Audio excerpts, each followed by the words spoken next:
அஸ்ஸலாமு அலைக்கும் வரஹ்மத்துல்லாஹி வபரகாத்துஹு அல்ஹம்துலில்லா. ரீசெண்டாக இந்த நியூஸு ரொம்ப வைரலாக போயிட்டுருக்கு. அல்ஹம்துலில்லா. எப்பயுமே நம்மளுடைய பூமி வந்து ஆன்டி கிளாக் வைஸ், அதாவது வெஸ்ட்லேருந்து ஈஸ்ட் பக்கம் சுற்றுறதுனால நமக்கு வந்து சூரியன் வந்து ஈஸ்டில் ரைஸ் ஆகி வெஸ்ட்டில் மறையிற மாதிரி இருக்கும்.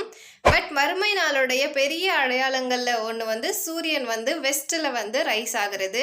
அது எப்படி சாத்தியம் அப்படின்னு சொல்லிட்டு நம்ம நிறைய யோசிச்சுக்கக்கூடியவங்களாக இருந்திருக்கோம் இது வரைக்கும். பட் இப்போ வந்து அதை வந்து ப்ரூவ் ஆகிற விதமாக தான் இந்த நியூஸ் வந்து நமக்கு வந்து அமைஞ்சிருக்கு. யூஸ்வலாக பார்த்தீங்க அப்படின்னா பூமியோடைய லேயர்ஸ் பார்த்தீங்க அப்படின்னா 3 லேயர்ஸ் இருக்குது, சரிங்களா? அது வந்து க்ரஸ்ட், மேண்டில், அதுக்கப்புறம் கோரே 2 வகையாக பிரிக்கிறாங்க. இருக்கட்டும், கோர் வந்து நீங்கள் பார்த்தீங்க அப்படின்னா இப்போ வந்து ரொம்ப ரொட்டேட் ஆகிற டைரக்ஷன் வந்து ரொம்ப ஸ்லோ டவுன் ஆகியிருக்கு. இன்ஃபேக்ட் சொல்ல போனோம்னா ரிவர்ஸ்லையும் ரொட்டேட் ஆக ஸ்டார்ட் ஆகியிருக்கு அப்படின்னு சொல்லிட்டு சயின்டிஸ்ட் எல்லாம்